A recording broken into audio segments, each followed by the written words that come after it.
Hello दोस्तों, study point GR में आपका स्वागत है। आप सब कैसे हैं? उम्मीद करता हूं कि आप सब ठीक होंगे, अच्छे होंगे। दोस्तों, रीतिकाल के बारे में हम लोग आज पढ़ेंगे। रीतिकाल का समय क्या था, रीतिकाल को कितने भागों में बांटा गया है, रीतिकाल को और कितने नामों से जाना जाता है, और रीतिकाल के जो कवि हैं उनको कैसे याद करेंगे।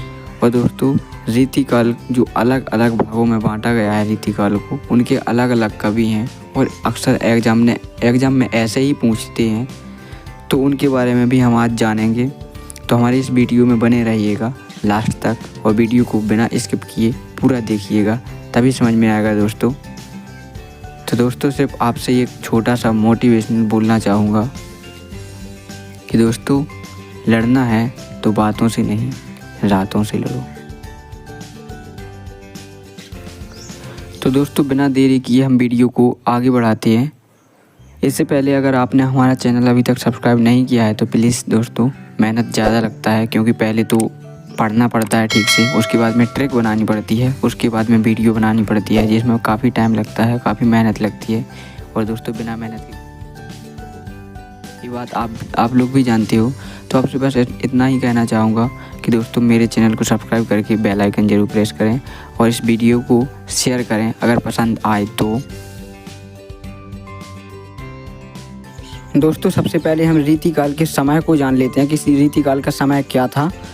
तो दोस्तों, जितने भी कवि हैं या लेखक हैं जो इतिहासकार हुए हैं, उन्होंने अपने अपने मत के अनुसार रीतिकाल का समय बताया है, लेकिन हम उनमें से आचार्य रामचंद्र शुक्ल जी के अनुसार रीतिकाल का समय जानेंगे, क्योंकि इनका ही समय सर्वश्रेष्ठ माना जाता है और बताया जाता है। तो दोस्तों, आचार्य रामचंद्र शुक्ल जी के अनुसार रीतिकाल का समय संवत 1700 से संवत 1900 तक का माना गया है या जाना जाता है। दोस्तों, अगर हम इसको सन में यानी जो ईस्वी होता है उसमें देखेंगे तो 1643 ईस्वी से 1843 ईस्वी के मध्य रीतिकाल का समय बताया जाता है। तो दोस्तों, अब हम रीतिकाल के अन्य नामों के बारे में चर्चा करते हैं। रीतिकाल को और कितने नामों से जाना जाता है। तो दोस्तों, कलाकाल, रीतिकाल को कलाकाल, अलंकृत काल, श्रृंगार काल और उत्तर मध्य काल के नाम से जाना जाता है। तो दोस्तों, और भी ऐसे नाम हैं जो कि अन्य कवियों ने अन्य नामों से जाना है, लेकिन जो सर्वश्रेष्ठ हैं कलाकाल, अलंकृत काल, श्रृंगार काल और उत्तर मध्य काल, इन नामों को सबसे ज़्यादा एग्जाम में पूछा जाता है। तो दोस्तों, अब हम रीतिकाल को जानेंगे कि कितने भागों में बांटा गया है। तो दोस्तों, यहाँ पर रीतिकाल को 3 भागों में बांटा गया है। रीतिबद्ध काव्य, जिसे लक्षण काव्य भी कहते हैं, रीति सिद्ध काव्य, जिसे लक्ष्य काव्य भी कहा जाता है, और रीति मुक्त काव्य यानी स्वच्छंद काव्य भी कहा जाता है। तो दोस्तों, यहाँ पर रीतिकाल को 3 भागों में बांटा गया है, लेकिन यहाँ पर कन्फ्यूज होने की ज़रूरत नहीं है, क्योंकि जब एक ही समय में, जैसे कि संवत 1700 से 1900 के बीच में जो लिखा गया है उसको 3 भागों में बांटा गया है। और वो क्यों बांटा गया है, जैसे कि आपने एक ही तारीख को अलग अलग 3 ग्रंथ लिखे और तीनों ग्रंथों में अलग अलग वर्णन किया है, लेकिन वो माने तो एक ही तारीख को जाएंगे। इसीलिए इसमें कन्फ्यूज नहीं होना है। रीतिकाल को 3 भागों में बांटा गया है और तीनों भागों को अलग अलग समय में नहीं, एक ही समय में देखेंगे। दोस्तों, रीतिकाल के जो तीनों भाग हैं, जो तीनों भागों में बांटा गया है रीतिकाल को, उनको कैसे याद रखेंगे। जैसे रीतिबद्ध काव्य हुआ, तो रीतिबद्ध काव्य को ऐसे रखेंगे कि रीतिबद्ध मतलब बद्ध काव्य को बांधा गया। सबसे पहले रीतिबद्ध काव्य में जो काव्य लिखे गए हैं, जो ग्रंथ लिखे गए हैं, उनको बांधा गया। दूसरा होगा रीति सिद्ध काव्य, फिर उनको सिद्ध करना पड़ा। उसके बाद में जो तीसरा है रीति मुक्त काव्य, फिर देखेंगे कि उन्होंने मुक्त कर दिया, अपने काव्यों को मुक्त कर दिया। तो पहले बांधा, फिर सिद्ध किया, फिर मुक्त कर दिया। ऐसे तीनों को याद रखेंगे।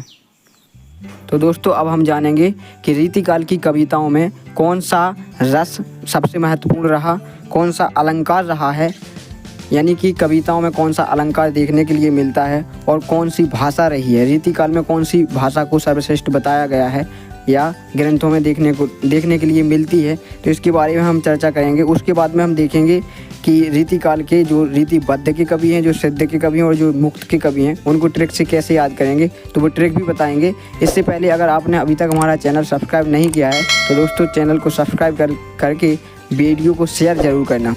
तो दोस्तों रीतिकाल के काव्यों में या ग्रंथों में हमें श्रृंगार रस और वीर रस, ये रस हमें ज़्यादातर देखने के लिए मिलते हैं और श्रृंगार रस प्रधान रस है, यानी कि इसका सबसे ज़्यादा जिक्र हुआ है हमारे ग्रंथों में, रीतिकाल के ग्रंथों में।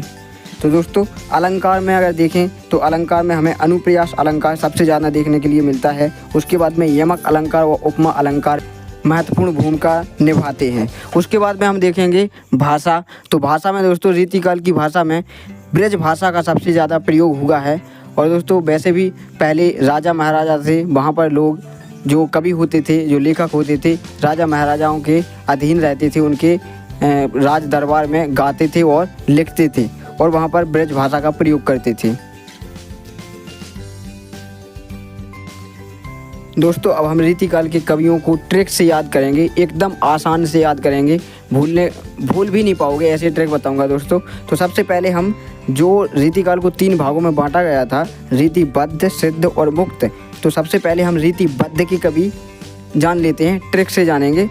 लेकिन दोस्तों ऐसे ही वहाँ पर पूछते हैं एग्जाम में कि रीतिबद्ध के कवि बताइए, या रीतिबद्ध के कवि कौन से रीतिबद्ध के कवि हैं, ठीक है। तो ऐसे ही हम जानेंगे। तो सबसे पहले रीतिबद्ध के कवियों को ट्रिक से याद करेंगे। तो ट्रिक है दोस्तों, चिंता के भिखारी राम पद दे, चिंता के भिखारी राम पद दे, यानी कि चिंता से बन जाएंगे यहाँ पर चिंतामणि, के से बन जाएंगे केशवदास और भिखारी से बन जाएंगे भिखारीदास, राम से बन जाएंगे मतीराम। यहाँ पर जो राम है वहाँ पर मतीराम बन जाएंगे, ठीक है।